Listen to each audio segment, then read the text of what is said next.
from na esa akosoro eba from na esa akosoro je say aba be ka ho e dey na dey saa we mu nyina aba and make say hormonal imbalance say owo a estrogen ni oxytocin ni we mu nyina e fluctuate a o body mu a wo be wo wi a ebi mo drop no na cause sugar level no e kosoro e na obi a wo fa nyise bia no the energy demand e high because fa nyise a e dey odwena odi no eno no bi na kwala ne so e den ebedi nti once a o pro di odwena kwala nso di bi no e kwan bi so e betimi akotrega o pancreas no e ma ne produce excess insulin na o cells no e betimi ma cells no entimi nya den and recognize sa insulin na e produce no so what you say nti most na akwa type 2 na ya e do so wo sa problems mu type 2 no say pancreas to produce all right otimi ye insulin no anka wo say be ma body no use insulin no but ababe duru ho no ma cells no ma kwan ma insulin no cells no use insulin no wow na ababe ta ho no nti ba na sugar na odigu no mu no na ekodo so wo ni moja no nti cells no dey na ya na e kan na ya wo se wo ma kwan say America no nka wo say yes sensitive to ade na eba no but the sensitivity no aba form e wo form enye adwuma sa ye fa na say nka we no ya lama me de me sa say me de me sa kase ya na nka e wo say wa ben ye de debi but we no e say nyini nti ana say a chenti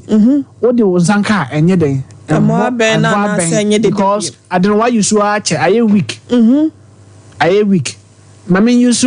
smoke detector as an example. Okay. All the smoke detector demo has here. So we say back a crabia. Say we born just within 3-4 months. We say purify back a crab. Obe start to say essence. Obe sense we say no. Ketrana a free we na table last year. No. Na start here then. Okay. But the more I didn't bore for several years no. The sensitivity and I said no horn then no. Den a cough from into we say that habit me ahia na we say na jiha nyina answer na we no be start here den e be dede okay into ye nipa duan so sa na etie into once changes hormonal changes e cause no etimi affect say the way cells no utilize glucose no e wo nipa duan no into at the end no insulin na produce all right but we no antimi sense na use me I was glucose no crampo nema na eba no wa makwan ama na ba sense use ma na nya adwuma okay nti obehuna nipa no ne sugar level no ebe do so wo ne moja nem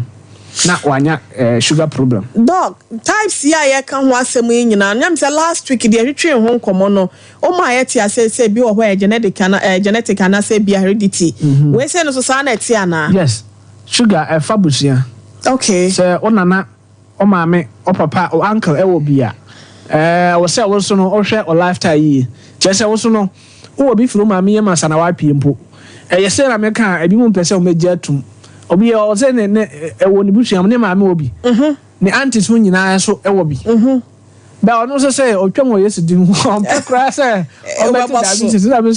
say e wo busuam a e possible say o so e den o banya bi because once o maame die na e wo mu ni die and run it through family instead then also wedding who will be but a case or lifestyle say we live life no say o dey how on tem and I say be ho no how no eno na ya dey I also o manage intimi tina oni padua no wa bra say wo hwe o lifestyle ya intimi how sugar ni masoro okay but here's the case so you be our lifestyle nye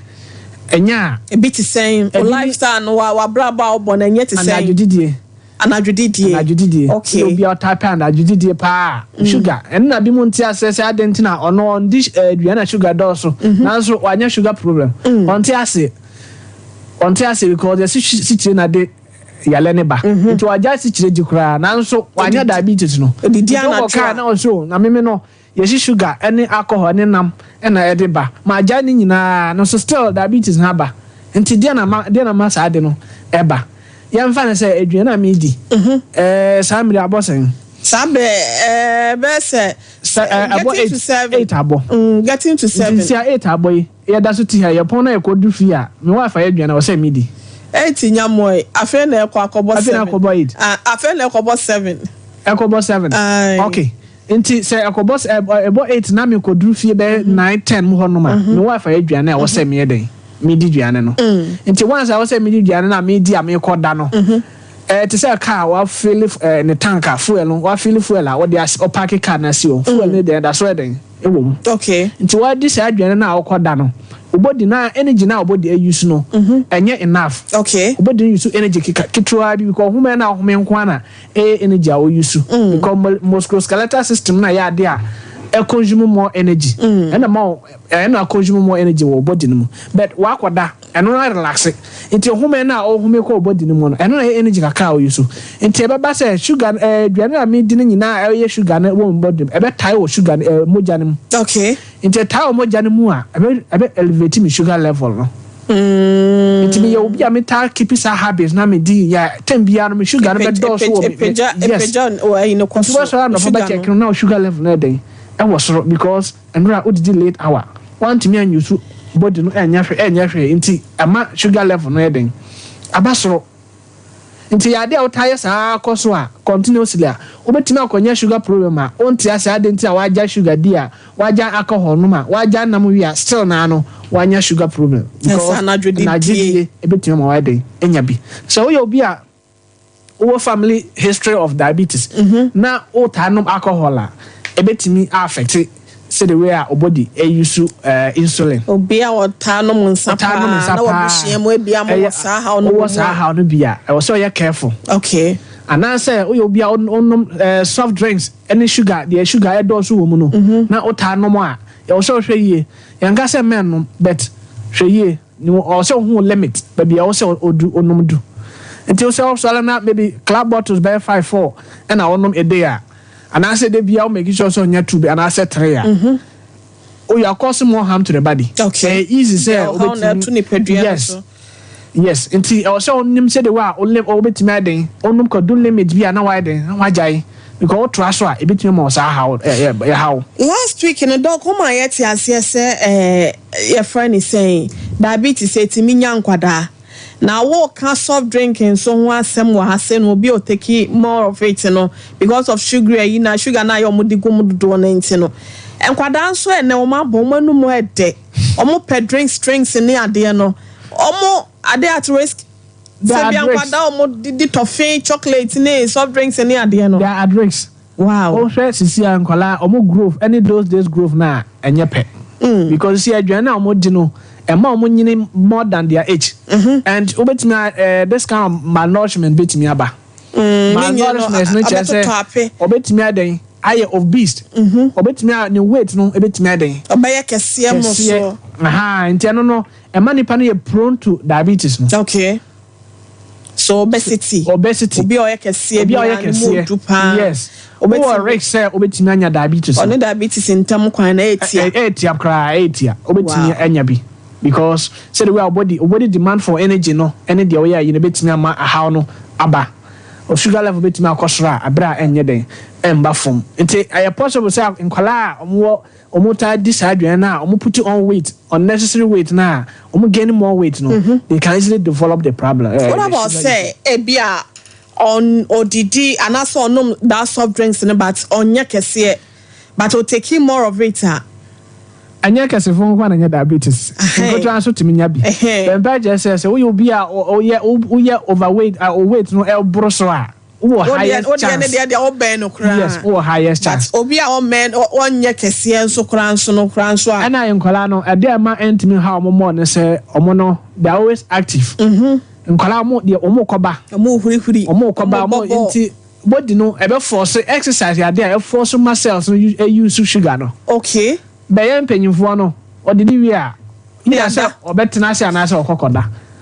onye exercise bia nti eno no ha ntentem chen nkwala omo nom sa soft we na sugar dose na omo ya exercise omo hurihuri omo bo ampeni edi agoro ne ayi no ema omo de no how mo sa because body no ebe for say use no but onye ne kwana nim na otefa sedentary lifestyle abra all this adwane we a eno na obetimi anya sugar problem no. And this one na ye ka ho asem no so no infections betting me ama wanya. Send the last week na Bobby biso esa. Yes, diabetes no kan kasa de obakwa infection no. Okay. Last week ka say kola bi bisa say sa diabetes na me kan insipidus no. Ewo related to meningitis ana. Cerebral meningitis. With diabetes mellitus related to cerebral meningitis. Okay. Because diabetes ebetumi inflammation occurs within the lining of your brain. Diabetes no. O your ba so a ebetumi infection o wase. Okay. Easy say obetumi anya infection. Mbema so tumi nya bi. Unya infection o wase kwan be so.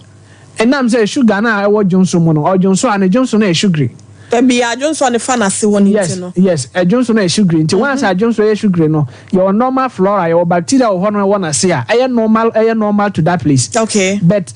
sugar na bad fa Johnson mu a wo ba ho no. Emma ho no ma e doko a, eno nso mo no pe sugar no. Nti edidi sugar na e be ma eno e den, a multiply bebree. On be bebree. Yes, and it's easy na wanya infection e wona se. Infection na mpese me hu infection ben. Obey infection say na city just urinary tract infection and I send a John ne Johnson channel emu by and I say inflammation meba infection be akwa with inflammation. Okay. Inflammation meba or Johnson or better say hosheshe na say why ekuro. Okay. Yes, and a Johnson so no e bit me so aguno. Once infection e ba no so bit me aguno. Enso bia e chese pampan bon na bi dia che yellowish greenish bi. Obet me anya sa discharges no. Eba. The root cause diabetes na this problem no. This how no eba. Enti amadodo na wo ho aya na wonu mu chinchini penduro wo wo mom tontontontonro wo dwaso yi adan ya amase tinsuo adan ya amase pampan wo mase metiti mase kekame ne ade no diabetes me this ade ne ba diabetes me de ba but enya diabetes nko a say onya just ordinary urinary tract infections obetini anya but purchase say obi a what diabetes aba bi a what diabetes bia no enya infection e wona se Mako bi na obeyi mu afiri mo any sa problem no ana say omo a mo diabetes ena omo sugar level no eda fam kra hard join no ono the only problem with infection no but the sugar level rise above 12 no eno no our chance obenya infection the chance of getting infection no very high sana me pa kire but ebi o hono ma just call ordinary urinary tract infection maybe wa kotena washroom so splashes I can say no ebetimi man infection bi ono so no ono anesa no ebetimi man infection bi because ebi wo hano ma okodwale a odi kan horo na se ansana wadwale abra anka wo se odwale wi ansana wo horo na se no ono be di kan horo na se ansana wa den wadwale adent no na wa infect no ho e ma se ye kwo edwaye na se ye kwo akodware a ye ni nkan dware wi ansana ya horo ya se yes wow donc any mudo do na wuro ya siansa na ya dware o hey I just say a wo I don't know when yourself o ma ho self infection o infect wa ho that is what so dware no dware won sana no cancer o hwe memory a e doc pe ya kwosoro kakra ya hwe nti ya memory say no say the way sitie no wan dwale o wo memory kakra etimi afi nti wan say afi no wo kwadwale a o dwale a fanto doctor so na de wo kire ne yenhwe bi na no edin me purchase say your memory no ya dwale a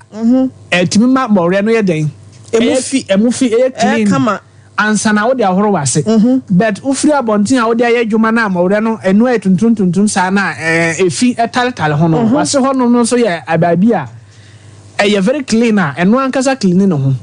empefin bia okay they are direct topic no there be doc ehun hia o yen divert no na wonim they work and wonim say madodo na no ye wo horo ya se ansa na ye dware okay because all horo say definitely so no won sa be kwa utokwana no at the same time what's had kwa wase yes and until na wase ye chire wa ha infections na ye no eno ana ye ka ho asem no nti saa efi na ataretale o fingers ano ene onsa na ankasa efi a want me afa sem na horo na okotra o start se horo onsa no you are introducing microorganisms all the bowa kwa wase eno betime ma infection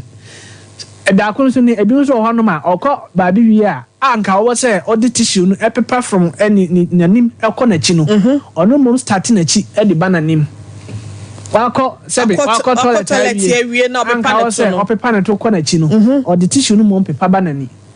eye dan a enye nyina na be free hop fiko saa e be so clean na eye dan e fi ni bi ebekam nti wonnante kọ ba na afifire tew no esone ko esifire no ko wase na obeyi wai no na ahono mai dey okay ko ho na ko hefa ewura na se akona se nti ewura ho no ma ko ho nti ewura na se ho no ma ema ho no e de efi ɛna ɛkɔ hɔ wow nti easy infection obetumi anya nti saa infection no yɛntumi ka sɛ diabetes na ɛden ɛde ba nti wanya ordinary gastrointestinal tract infection na wanya bacterial infection a ɛma saa problem no. So this is a hospital and hospital. 21st clinic companion for yes. We say ni nyina no a lab na ojonso na behwe na ya hwe emowa the essence of no sa no ya check specific gravity check na hu specific gravity no osoro a eno che say highly possible say infection na leukocyte don't say leukocyte so no e be plus say ojonso no ni nyina e kire say wanya infection. Abusia Sompa television Sunni one television Sunni Sompa 93.1 FM Sompa 98.9 and a Sompa 90.7 Healing Point Medie and a yenina ya somwa ye de someone no kaye ho e wo Facebook no so e Sompa TV Ghana and a Sompa 93.1 YouTube no edi juma Sompa TV and a one TV okwa Sompa online.com so and some betimi afa ho na watie bi e dey free ho and Dr. Sisters from 21st clinic Accra branch and our baye and netwetwe enkomo no asem we hu hia diabetes atwi nipa dodo na akwanse do bi ni so a odehia na sa oyonko bi unu bi wo ho a ebi e won so ntitie ye be call prevention treatment nyina na ye hu kwan a ye be fa so a ye betimi aboa wono mo a ebi anya won mebi nya wo so a na watie ncheche no na watimi de abo ho ba ye se bambo atrema we no yesene ayaresabo kitima doc ma yanto aso said yes bobo nsem no be ye den na mahu essentially be na be dedi woni padua ni mu amba hu se de ekoso yi de diabetes mellitus na je se ohine yire bia ebobo bai woni padua no medinkan eto anamo akọ 21st. Okay, yeah, transfer enema we ma hu se diabetes bi ene se obejonso tentem. Okay. Frequent urination. Yes, obema wa jonso koba na jonso san de o. Eno che se no ente se ba ko na hormone na entimi nya adwuma no. But we no kidney ni so na overactive. Kidney ni nya adwuma such a way say sugar na dose wo moja mu no.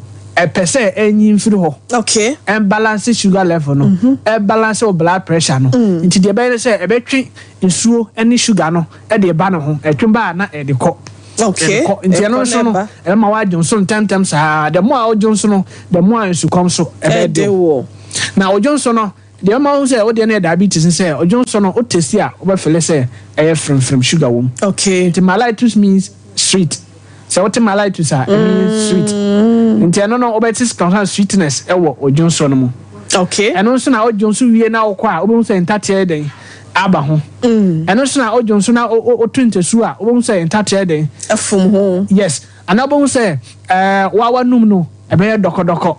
Onum ye de adisa de sicho de ade frefrem bia to onum no. Obi a diabetes e wo no ho ache no. Onya ho sa de ne pe onim say diabetes on the sugar level no rise up. Okay. Ebi wo ho no ma they are very health conscious on the condition no. Wa ya hu say signs and symptoms we say or start hu say bibi say cause oni padua mu a the sugar na e den ba soro either say obetu america test ahwe say the sugar level no rise up and say maybe afi na start say e be den e be soro. Now the best time I also check it side bibi say ehun ni say your baby be a friend dawn effect. Okay. Na sa dawn effect no ade a bi wo ho no ma need me rise up within 4, 5, 6, 7, 8. Now as I come back to normal. Normal no saying. Normal no. Abira own didi ye no. You check here I was say 3.5 to 5.8.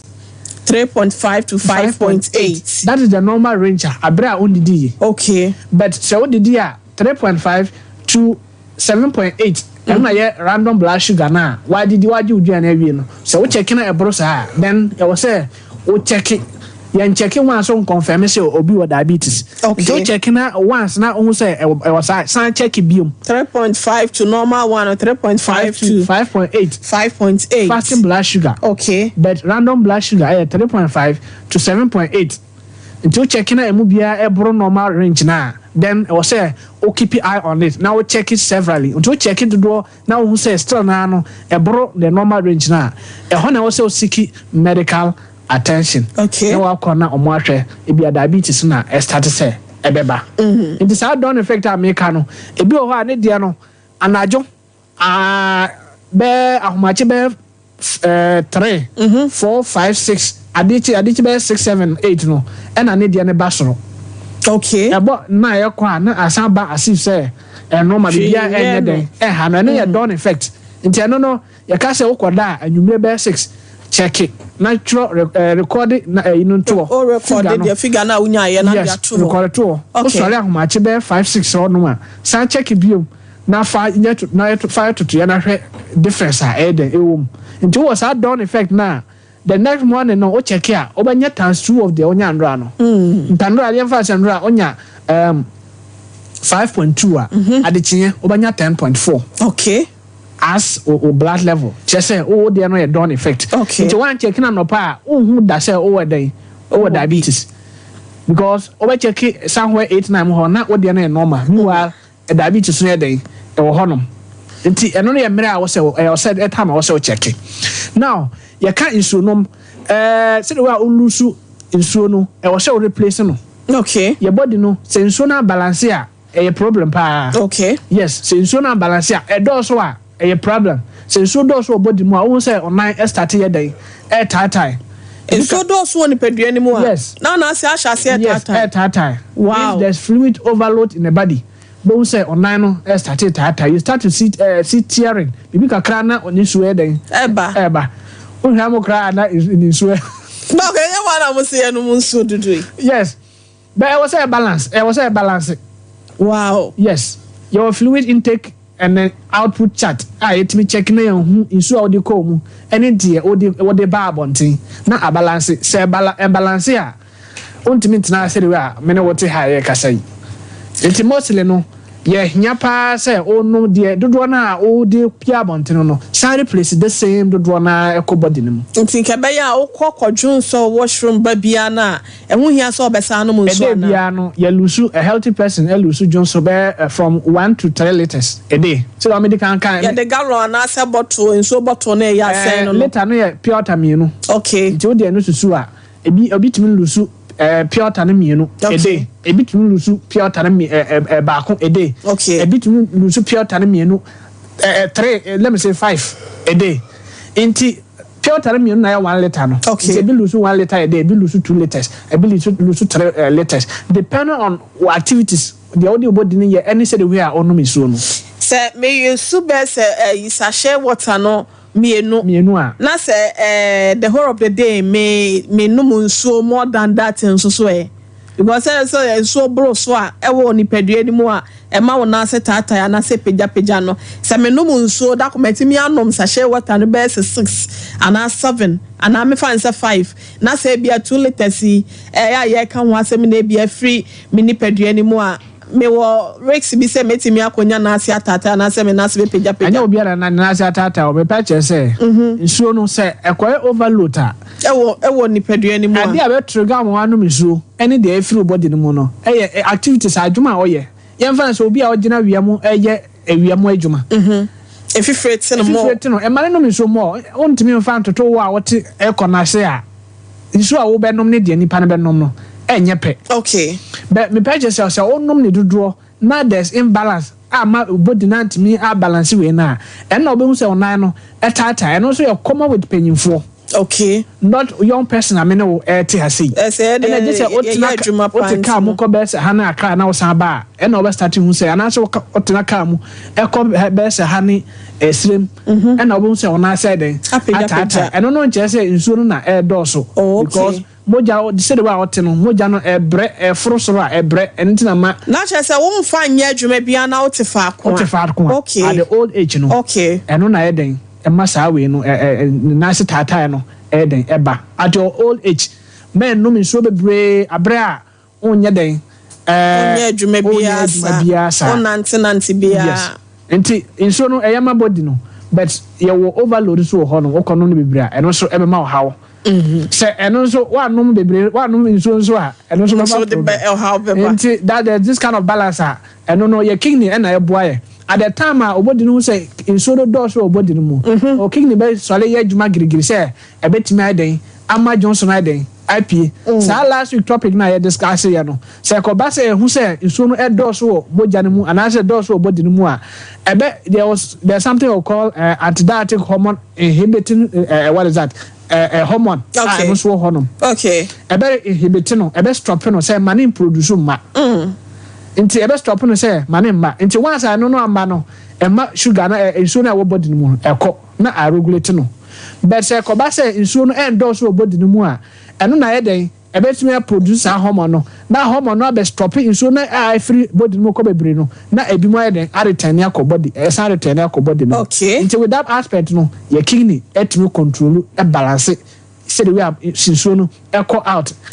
free body ne mu any dey dey call your body ne mu but purchase at the old age no odi agora obetimi anya fluid overload or fluid excess. Okay. And to say yeah Johnson tentem is combating and tentem and I say being so what tingling sensation. Okay. Let's say na be titriti and no say moja no enko yi. So diabetes so only hypertension. Diabetes hypertension enuafo. Asiche ya de ani akoma ya hypertension moja bro so no. Enuafo. Onya siche ya le a enche bia na eno so aba. Oh yes and no ya there etanampa because so monya cases ni bi wo clinic obi about diabetes no nipa na e ba no ya otimi say hypertension no so bebre kwa ba kun bi nipo na obeka say ni diabetes nko ni hypertension but omododro na ya omo diabetes e wo hypertension because there is the reason is say diabetes ema omoja no take that leads to peripheral resistance. Until so more than take no. Say the one car was say etimi flow intini mono. And flow sa. Until flow sa na blood vessels no pressure at that blood vessels no. And the BP no rise up. Into your diabetes umpe hypertension beba. Hypertension ba and na do stroke no. So what I say? Wow. Into best start with diabetes. Now at the work of hypertension. From hypertension now one your stroke. That is how it works. And I remember no so no. Omunya sa how na. Omunya masam enko ye. Omunya de here. Omunya diabetes diabetes mellitus no. Ema obema omobema sam so enko ye. Sexual weakness. Nti say obi a obema entimi ansole a. Ko check sugar level. Sign say what diabetes. Ebetimi a sign of diabetes mellitus.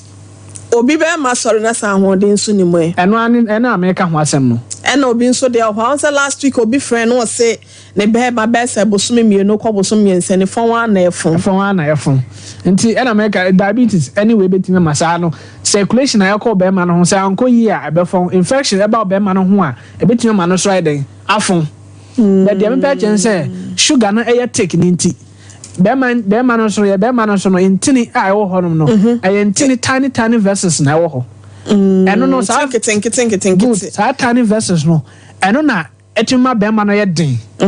esole a etimi ma no ye den your major vein artery wo honom eno na supply moja to obema no okay so usum na esole kura wa nkasa timiti say pompe yes wa nkasa timiti say pompe na ye den ba yes inti once a moja ne pompe ko no intinin emoja no efa intinin ketenketen nyina no na amana eden da obi a what diabetes no emoja no fa intinin kese no nko a bet entimi nko intinin nketwa na ewo mu no aye capillaries no entimi mfele ho nti once I no na timi amfele moja no ahonde enim ontimi nya penetration man nya yie nti se otimi se obi ninam a onnom aphrodisiac drugs a ebe ma ne bema ebetimi aye adwuma abran ka o treat ni sugar level na ebetimi solve problem no nti mostly no omo amutaka sexual transmitter we ka se ni bema sexual weakness mi bema enya adwuma ahode enim ana se me release intentem ni ade nyina no ebi ho a me ka chen se kona ko the root cause of it answer na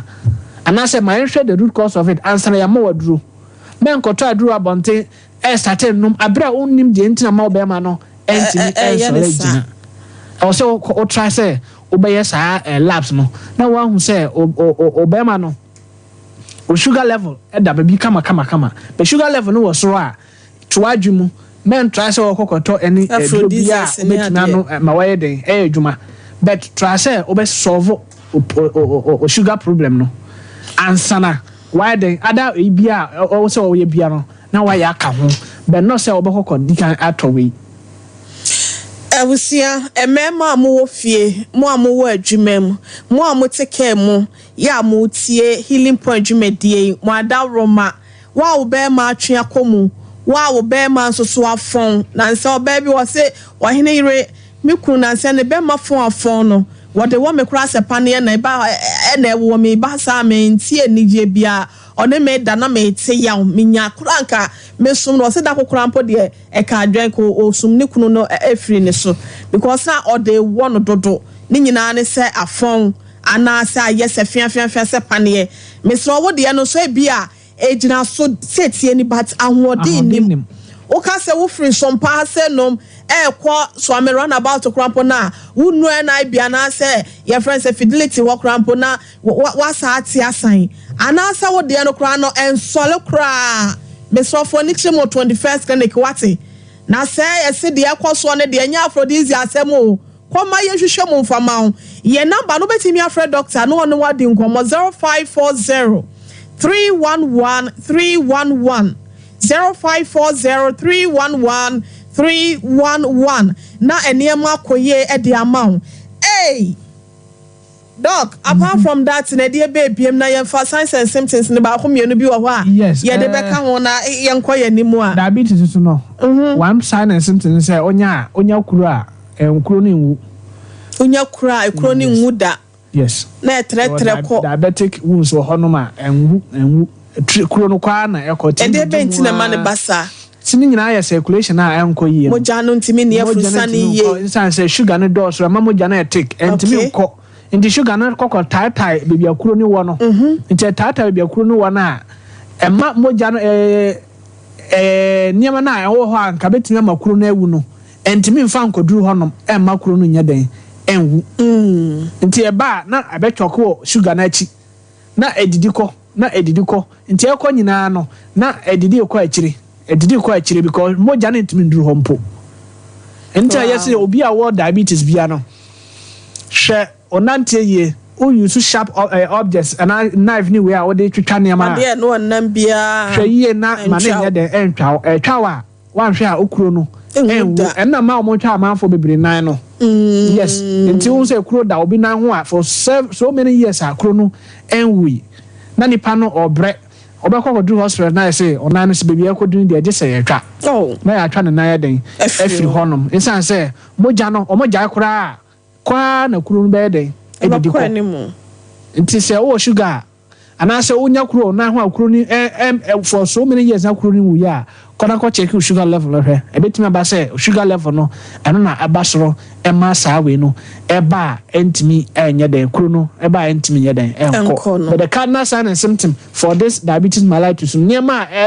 senso dia be ma wan hu pa say o diabetes mellitus no any sugar na obenya wo Johnson mo frem no na say Johnson tantem any afedie so no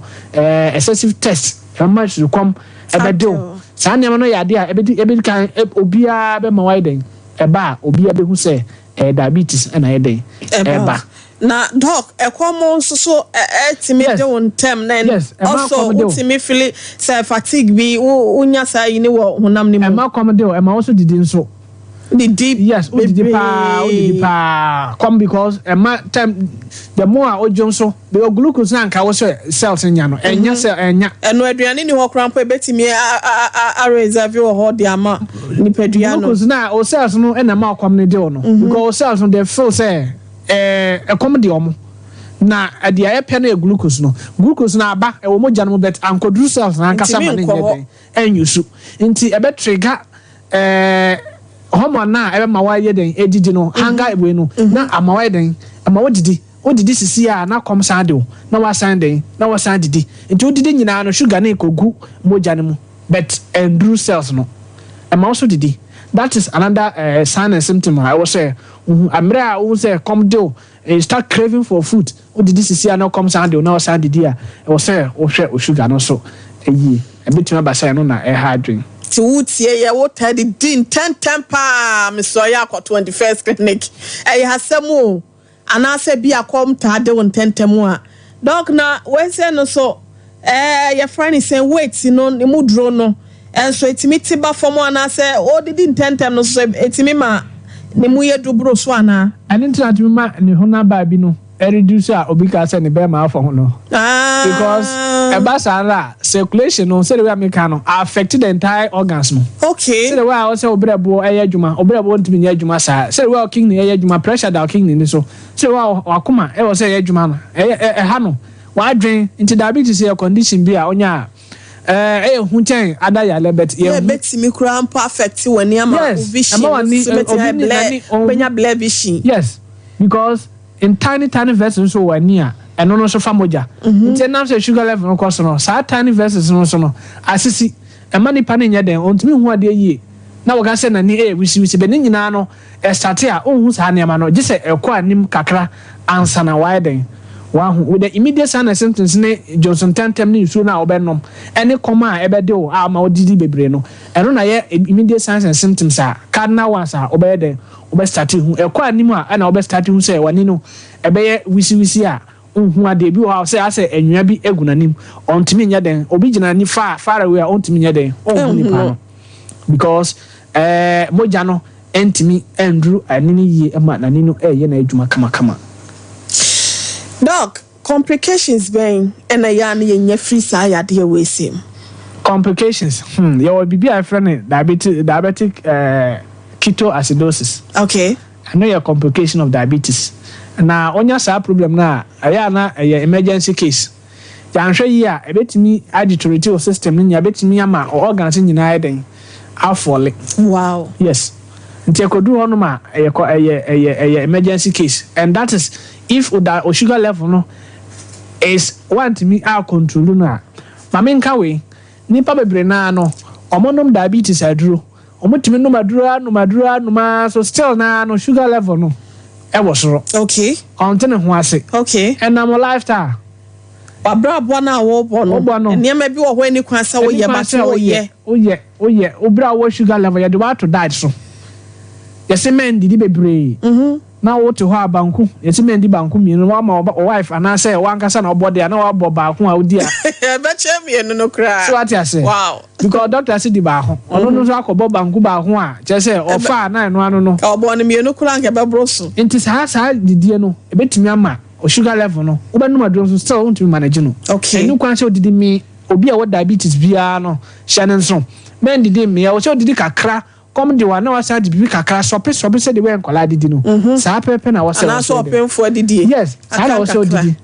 na wo kodin bebre a sugar level no still ebeba so obanu maduro so ebeba so odin kakra ba to bedi no ebra no brand tentem kakra yes obi so ho na odidi a nso ti ni nchen odi na ono mesu ni nyina no enye appropriate e wo say odidi wie 30 minutes answer na wanu mesu ode wo dok de wo tontwi wo da a tontwi dok da obi say a tontwi wo da but you wonso no say oh no me so a be now the piano o sip you sip okay. But the bi o no ma obewie no na wa nom nso be bottle be say 50 750 ml na wa nom awie ana 1 liter no na wa nom awie ano sa emwa e wo say odidi wie 30 minutes answer na wa den one maduro one so so with medical no so no okay 30 minutes time answer na wa start odidi and also it is so unum nso se bia obi o nso bedidi a e na wono but nso ni sin nchen onum nso ni wie ya ye se doctor for say onum nso ansa na bia didi ye enti na onum nso ni wie ya na odidi nso so na quantity na obenom no ya mpese obenom bebre ama hu se eno nso no dose o yefunu aha nti kakra bi eba sa na e ko dilute hydrochloric acid na e wo ho no ma e ya yi no ti no mi so no kakra bi na di duane no odi wie a then 30 minutes time na wanu mi so dodo a opese odidi afede so se wo obi o manage diabetes na alcohol de bia no alcohol de eye de bia ya le bia beka bia re boni din because ha ya de a emwa body no body ne pe e wo se obi body mi alcohol but nam quantity now they call body ni mo no eno na you know nti ye dua na ye di bi mo banku kenke say alcohol wo ferment crampo so dia unya no mo nti say o san akodi akonom nsanden a yi a ema affect body no okay eno nti na ye bo alcohol no nti say obi na o manage diabetes na odi alcohol achi a jai enya sa oba no diabetes adura so still sugar level no ebeba soro ebewo soro ti eno so ya de ba ko a esan so per inner peace okay when you inner peace within you yes so what dream munya asumdwe you have to be free from stress adwendwen e wo fie e wo adwuma mu any stress be free adwuma mu beba stress be free fie beba na o dwen ho no nyina affect say the way our body use sugar level no what say anase ato bi ato bi da say what did you na wie na wanya some shocking news be a okoda sole a duane no okọ toilet at the same duane na eba antiman digest doc obo akra no onya shocking news be about all the same for experience this say kwa e bi obedi fufuo no be hu say ade enchi na bi asabi okọ private no na fufuo na hu no adwendwen a serious stress emma digestion enko ye it shouldn't be like that yes any say the body utilize glucose no enko ye you have to have free mind okay you have to have free mind and yes sir the bia tempia na rehoni adwendwen we mo na eda ososa no wontimi manage sugar level no ana pressure no so no ebeba soro pressure no so ba soro ni nyina affect the way body use sugar to adwendwen ni big sedentary lifestyle o manage sugar level na o te fa ko a no madura eno edin se dan nipa a o de aduro ba wiase no ko na onye aduro ma na nom na olive sedentary life onu maduro nko a odidi na wo kwotena fa ko na wonyi so body na still na no sugar level no ebe kosoro and na differentiate between enkwala and mpanyimfo no enkwala timinya bi bet ne say omokoba na ya active no force cells no stimulate cells no e ma ne sugar no be say koba say wo de no wanya na otefa ko na onya exercise onya ibia then na sugar na your body no no it remains in the blood. There's nothing bibia ni ho a ebe force cells ma na dey use sugar no until at the end no na sugar ni nyina be tie o moja no mu na wa ko check na say sugar level and in 25 millimeters per liter until eno no sa no wow okay emwa yeah na blood your friend is saying sugar no obedience to me take off from due to diabetes no e wo mo say sugar level etimi basoro ekwa kosi let me say 30 millimole per liter the last machine cry to the cry entimi ready okay but so you be a o down ho now so ko fasting my sugar na ba fomu a eno so no o high no ebetimi drop to 2.5 or 2 abafom kra ma wako hypoglycemia wanya hypoglycemia and as hypoglycemia no eno no obetimi collapse na so obi hu na wa hu ne ha wa hwa obewu shortly obetimi go just short obetimi collapse na ye rush by the time we do hospital na wa wu so eno kra hu che say you know sugar no kosoro no yes ebetimi ma collapse instant na yan rush wa obewu na first aid ni so nipa no collapse na hu say the sugar level o ayi a obe check so na ayi a mo hu no sugar ma nipa no nom so to hu no sugar na ma nipa no ma obe so just within the next say obi 2-3 minutes obi blood you know blood sugar no wo form pa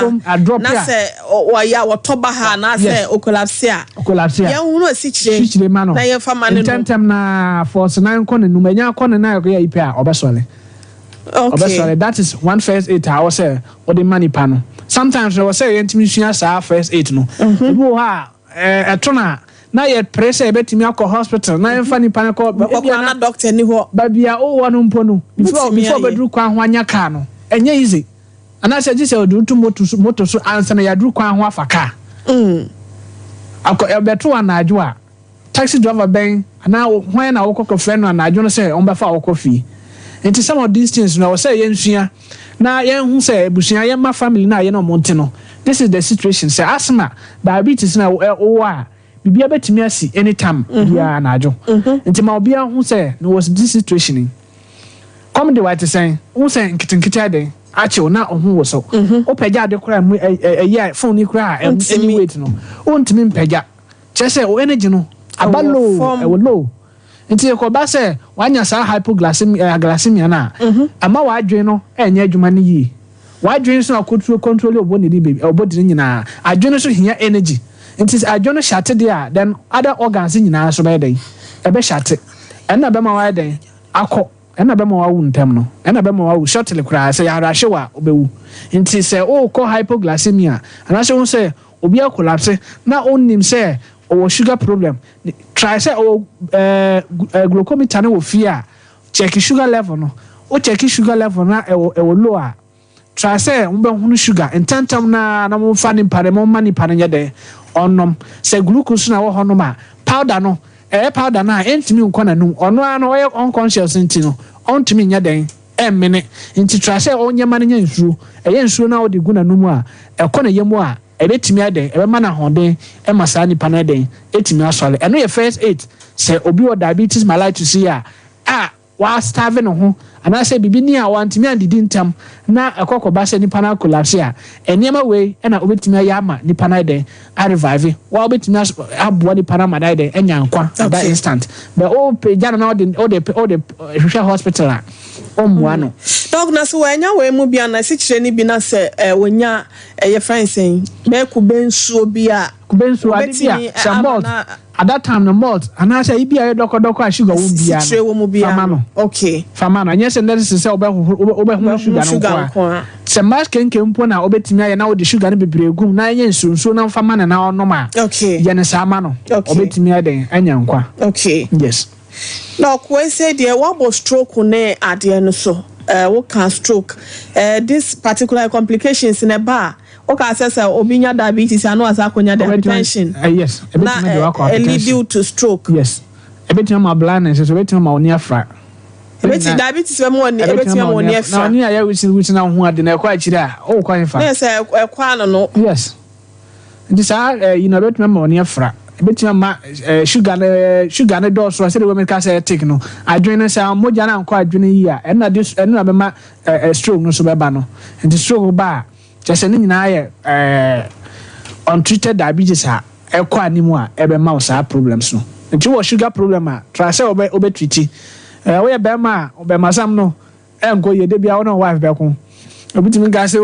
mi kunu ni mene na ye dade we nyina te say ma until ma ni bi huna ma ni odo na wo ma complain no nya easy sa o e ma ni bi huna ma ni papa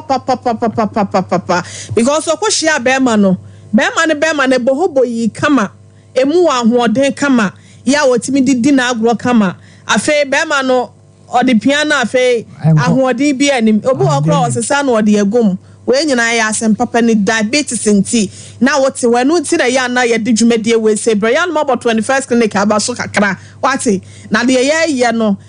obi wo ho awonya adaje krampo enye wapomode hu hia nti ye ba na so wanya bra ni adaje mesro afa na oka ye ho akọ Facebook no so Sompa TV Ghana na 1 TV Sompa 93.1 21st clinic and say Sciatica Research and Treatment Center e ho nyina benya dwumedie ni bi na wahwe yen enso ewo ho doc ekwan be so na ye be fa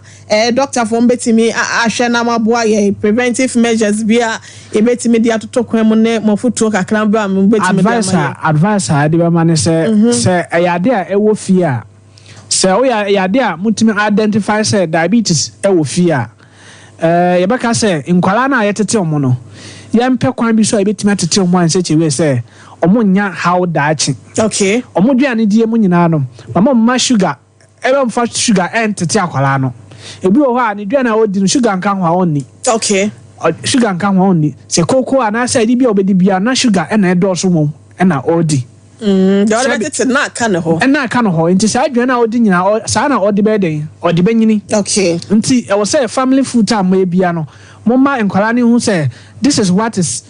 in the family we na ewo buchian mu nti once a we wo buchian mu no obi a hwe ne lifestyle ni ye mama alcohol ana say drinks higher doko ni we nyina no de bia no na fridge mu ma na enkwala no enom saa drinks nyina no ade a ebetimi ede haw eba onyim onom saa na ode nyini a ebetimi ade ema na haw daachi so we obi a wo diabetes a hwe odidie yie didi ntam men didi anajo afedie nso alcohol so we obi a onom alcohol pa te so untumi gya preko pesa so 2 bottles na otumi nom a sade se obenom 1 anan se obenom 1.5 na oteso kakra saa kosi emre a once a week no na abia Friday bia wa pon djuma wa bra no na wa to ba bia je bottle ba ko eno sa no ha drink to say de bia no on squat nom alcohol ana say one ana say ensan bia eno edin a alcohol edin a o fridge mu a onum de bia no eno ebe how nti yen switch away from such lifetime no and after this no nowadays no aduane bia ye di no frem dodo aduane bi a ye di no frem dodo yenkwan aduane tomato paste ni ade nyina no wo obi a wo diabetes a hweye tomato paste a odigu aduane mu no okay susu me nye ne bebre susu yanga se mendi o makakra bi ka wo wan fa nguma sisi omo tomato pa ne boarding anti tomato paste na omo nti by more moderate nti wo a ehye wo diabetes susu mem nye ne bebre sa nye ne bebre a ebetimi ema how fruit ya na ye advice say obi adi fruit so wo diabetes so a susu ebetimi atrega no okay nti susu watermelon na odi a just a slice of it okay se mango nso a just baako say okay ma nti we futu a ede ma anase advice a ede ma tifo nyina efa diabetes ho wo bi a try say obe monitor sugar level na hwe ba bia edu na de bia no eduru a wo say de ma no try say obe nom say the way chiro na hwe lifetime ni sugar level no ebeba normal no so a eno nche say feel body ni mo kra ebi o wana check na sugar ne ba normal so me sugar no ma treat man akokora na say doctor be catch him say me sugar no afiri me so ekọ entisa ebetuna ba normal na so free body ni mu eda so body ni mu nti hweye ene odidie ene other lifestyle oye ewo wosetenam okay doc yan fancy ase no mabusiafo se wo pet 21st clinic abomode awo kumase a ehwa overseas afa radio nchen ho wonsa bekan yen sanso na oboase council quarters ye wo ho wode wani kiremu ewo enkran a kasoa ye wo ho bom road ho a ye wo kofodua ye wo Tema community 1 ye wo nkranza brekum go so 15 branches dos wo dia ne se wo fa number na ye mie phone lines no bomodia na de atwetwe ho nkomo yi de wo ho bia no wetimi afred doctor no no wo atwetwe nkomo 0540 311 311 0540 311 311 ebusia ye de si ha hwe ni pedua so ye efama ye fise nipa won kwa na wade enu ntine de ha wo bia diabetes no ohun wanhwe ya obema sem no bekofom ebasa na mabusu ni nyina no ya hodwo bema nifia ba jonyo ni pedua se bema nyina ne naso a ebasa emafie ni nyina je egozoro efise oba no oni anigye ebasa na bia sa nkwada no efie ho nyina ya bonti no emema momma mo homne so na monko check out ahodo ewo 21st clinic na entimi mo am diabetes ni na eba ya hwe eto ase sebe ya mema sam so no ebetimi agina so na bibia timi aye kamabusia midi do ahine ire ma me akua yeboa esiama bronya nyankopon ya adoma wo china repeat betcha Tera 1 TV and Sompa TV 4 p.m. Yena Dr. 62 Sase wo free Accra branch 21st clinic and buy doctors for ya mo 21st clinic nyina all branches yeda mo asinyakopon koso enham no onyam kese ahofama ya mo de edidwuma na Dr. Blessed Foster so yenchia no azuka ene edom ya won so ewo MC a won ebeda won mas Dr. China odidwuma pa yena ekobeja sesempre bema so ase Tera 1 TV so MC a ho yeda mo ase ebusia ya sorry so nyakopon ya adoma dasene ye besan ehia bie mutation emfanya hwe